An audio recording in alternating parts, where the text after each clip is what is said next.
Hola comunidad de Roastbrief, comunidad de OFF México. Hoy nos encontramos en el primer día de este evento. Hoy tenemos el gusto de poder platicar con Woodblock, que es un estudio de animación que tiene sede tanto en Berlín, Ludwigsburg y Los Ángeles. Y bueno, ellos fueron quienes abrieron las pláticas del día 1.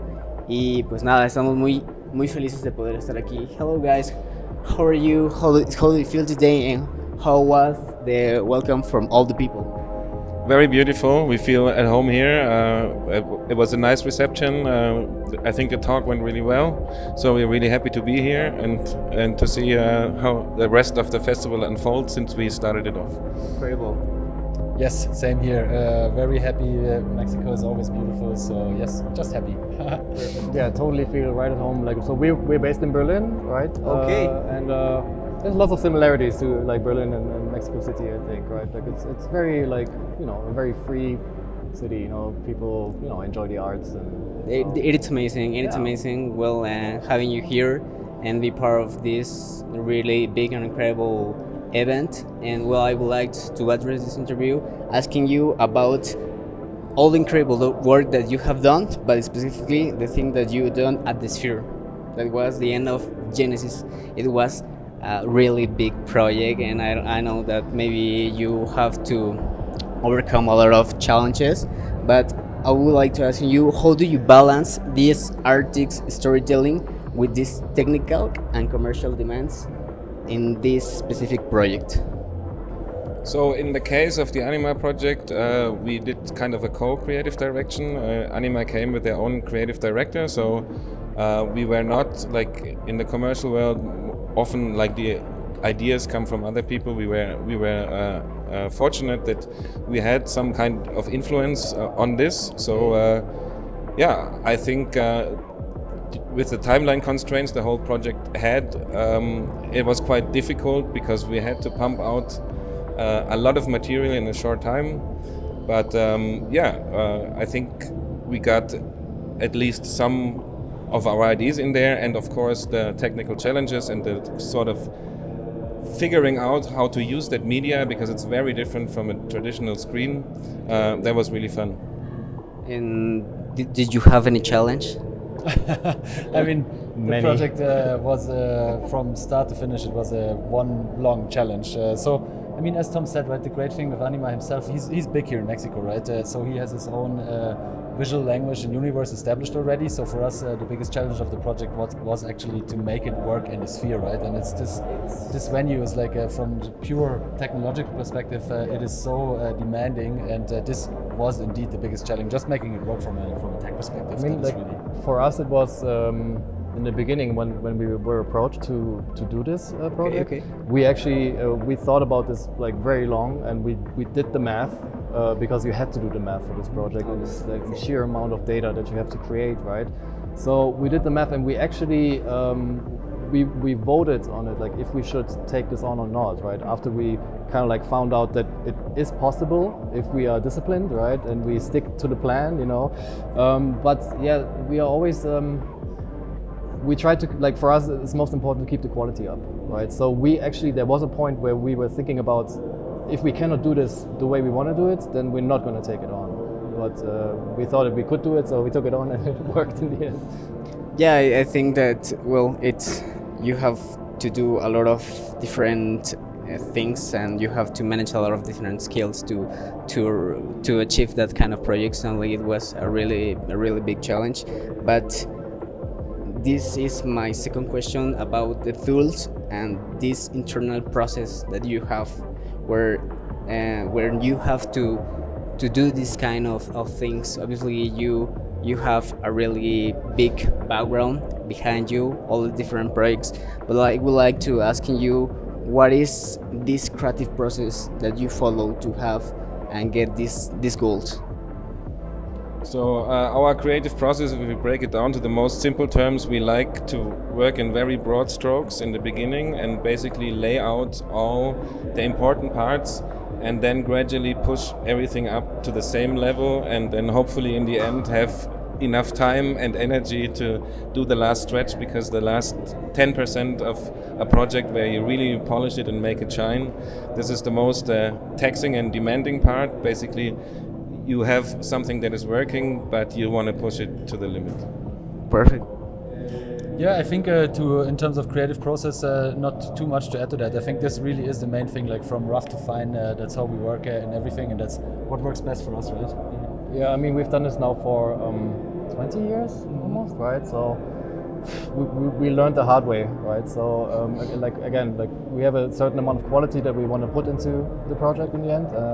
So we approach it emotional, but also very analytical at the same time, I would say. Incredible, guys. And well, what could be the best part of your job? What do you think about the value of the ideas? Could you say something really important, that the brands use it to generate more and more and more and sales, that it's important? But what do you think about this value of the ideas? Well, as we stated in our talk, like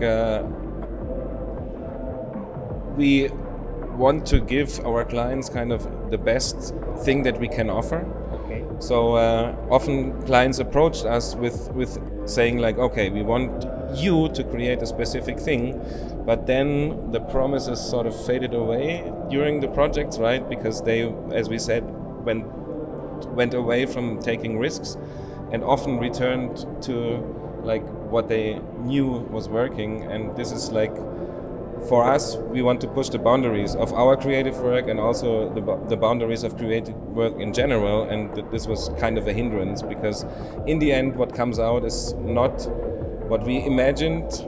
And yeah, it lacks fulfillment on the creative part, definitely, in certain spaces. And yeah, that's what we want to steer away from, to be really able to pour our creative energy into something that benefits us and that brings, if we're talking about brands, that brings us as a brand further. Both parts get that benefit. Perfect. I mean, it's an interesting question about the value of the idea itself, right? Like, I personally think like ideas, right? There's infinite amount of ideas like that are out there that one can have, right? So I think the actual value is in making it happen, right? Like many people have amazing ideas, but they never like pull through to make them happen, to realize them, right? So I have the feeling like the real power is within that. Like if there is a strong idea, then actually going all the way and really bringing it into realization, bringing it into life, that is the complicated part about it. So yeah. What was the question? The value of the idea. The value of the idea for you and for your clients. The idea in general? Oh, okay. Well, like it depends on the context, right? Okay. Like, is it in the client context or is it in your own? For your client own? content and for your own work. Yeah. I think more for the own, right? Tom talked about the client, so I think the own. I mean, like what you guys said is already pretty spot on. Like the only thing I can add to what I like about the value of an idea is that when you have it in the beginning of the process, right? It's always good to stick to it, right? That idea was great, so trust in it. Even during the process, you feel like it was a bad idea for some reason, because your brain is your own worst enemy sometimes, right? But you always have to remember that the initial idea was good, right? So you always trust in your idea. Once you have it and you think, wow, this is great, trust in that moment. Trust and protect. Trust and protect. Trust in the process, right? Trust in the process, yes. Perfect, guys. Well, will be the last question. And what is coming for Woodblock? What is the next step? What is the next project that you gonna do? And well, the things that basically are coming. I'll give Ilya, the question. to So there's a variety of things. So we are very busy with the project at the moment. So we are creating like the next show for the Sphere. Can't talk about it yet, so no details I can give. But we are fully in production there. So this is making us very happy, and this is still ongoing for a good half year. And then afterwards we are preparing like for our next own content. So we are there's a series, like an adult horror series we are pitching and trying to finance. So we hope like if we can manifest it, then this would be the follow-up project. And that's the two we are betting on at the moment.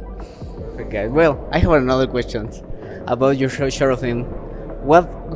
How was this process? Oh my God, because you have a lot of things happen in that short film when you say a lot of robots with this mask of different animals. I don't know, when I saw it, it was, oh my god, and I saw the story, and I don't know, I would like to know how was this story or this process to get that film. This is one for Jan, right? Oh. Because he's the director of the It's a very long process, I would say. So like the first time that idea came up was 6 years before we actually went into production. So there was lots of rewrites and lots of doubt, and talk about like sticking to the initial idea. You know, Yeah, like, lots of things happened. It was during that amazing. time. It's a very emotional film, but I think it is an emotional Yes. film because of the time it took to make it, right? And as you said, people receive it in a different way. Like people see different things in it, right? There's lots of different topics in this film, right? Yes. So everybody just picked theirs, like what they resonate with the most. You know, I have mine, right? But I'm not gonna, you know, that's mine, right? That's all. But it was amazing. I connect with the story, Yeah. because you see a robot that wants to be another thing, or does want to be maybe that he felt something different, he wanted to do it, or just that's just it. But as you say, many people have this message so different, and that was something really good, and there's something really good about the cinema, and about your project. That was something really cool, and it was a big pleasure for me, for all the community, to have you here in this spotlight. And I think I know that it's your first time here in Off Mexico 2025, but it will be the best one, and I know that you will be again here, and well, everything will be really cool. Thank you so much, guys. Thank you very so much. much. Big pleasure, Perfect. and thank you for the community for listening. Bye. Bye. Take care.